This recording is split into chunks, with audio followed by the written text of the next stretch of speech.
Moi, ça vaut combien une photo ici? Pas avec moi. Un peu différente parce que Ah, petit sentier battu, se démarquer, c'est très important. Ça, c'est dans mes dernières productions. On avait une petite séance maillot plein, on se retourne, on s'est arrêté là. mais c'est joli quand même.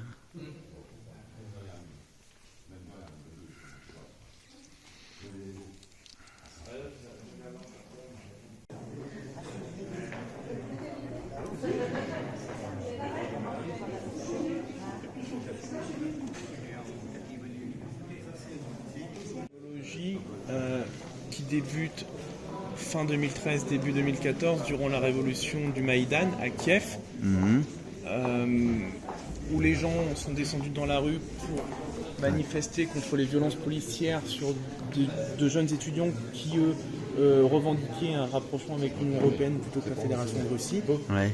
Le président Viktor Yanukovych, à l'époque, pour calmer les tensions, avait dit d'accord, nous allons plutôt nous tourner vers l'Europe en partenariat, et au dernier moment a fait fausse route et s'est redirigé vers la Russie. Donc du coup, les jeunes sont descendus dans la rue, sont fait battre violemment, les parents après sont descendus aussi pour contester les violences qu'on avait infligées à leurs enfants, et de là c'est devenu une révolution contre la corruption et la dignité, où tout le monde a amené des tentes, du bois, on a commencé à monter des barricades et ça a été le théâtre de 4 à 5 mois d'affrontements intenses jusqu'au départ précipité du président Viktor Yanukovych à l'époque, qui a trouvé refuge en Fédération de Russie.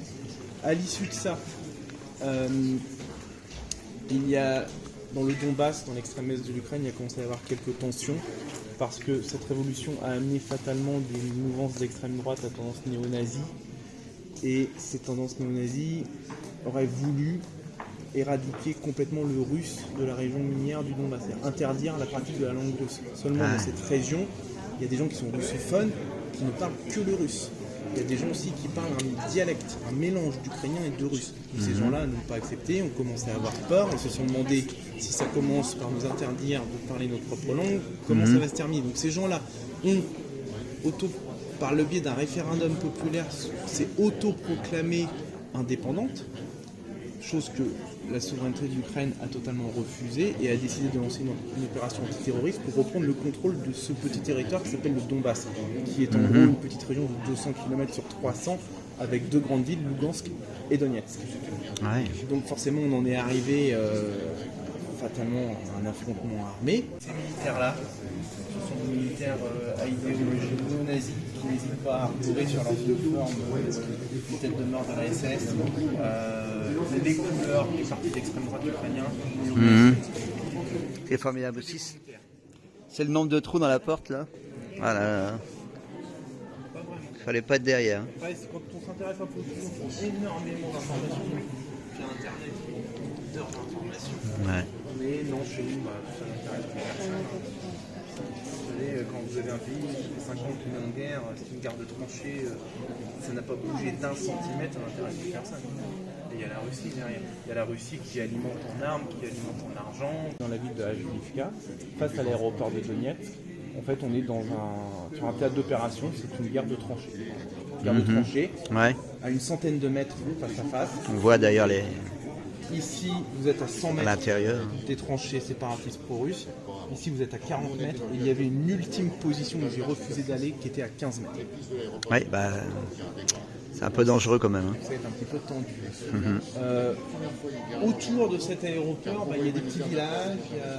Où vous retrouvez des maisons dans les petits villages de ce type-ci. Vous voyez, les gens vivent encore dedans. Cette dame-ci vit dans cette maison-là. Ça fait partie de sa propriété. Ça, c'est sa porte d'entrée. C'est l'histoire qui est racontée. L'histoire de cette dame-là est racontée dans l'article là-bas. Ça, c'est un ancien centre de la jeunesse culturelle communiste qui a été préservé et réutilisé à l'effondrement du bloc soviétique avec bibliothèque. Ouais. Ça, c'est une maison qui se trouve à Marinka, sur la ligne de contact. La maison est coupée en deux par la ligne de front. C'est-à-dire que la maison de la petite grand-mère où elle vit toujours sert de position militaire la journée et la nuit. Les soldats sont là en permanence et elle vit avec eux. Vous voyez son frigidaire, un pack de balles, la fenêtre derrière, il n'y en a plus, protection de sac de sable. J'en ai quelques milliers et des centaines de témoins. 2013-2014, je suis resté quasiment un mois. Mai 2014, je suis resté quasiment un mois aussi. Et là, je suis resté 18 jours sur place. Vous voyez les gens, les conditions dans lesquelles ils vivent. Ici, en fait, on voit peut-être mal. Hein. En fait, c'est un village, toujours le long de la ligne de contact, coupé en deux aussi. Donc les combats sont dans le village. Là, c'est calme, vous voyez, parce que les gens, à un moment donné, il faut qu'ils continuent à vivre. À un moment donné, ils ne peuvent pas rester terrés chez eux. Parce que les combats sont pas tout le temps. C'est pas une guerre. Mais par contre, c'est dangereux tout le temps, mais c'est pas tout le temps. Dans ce village, il n'y a plus d'hommes. Je vais rigoler quand même un petit peu. Ouais. C'est super, hein. Bravo.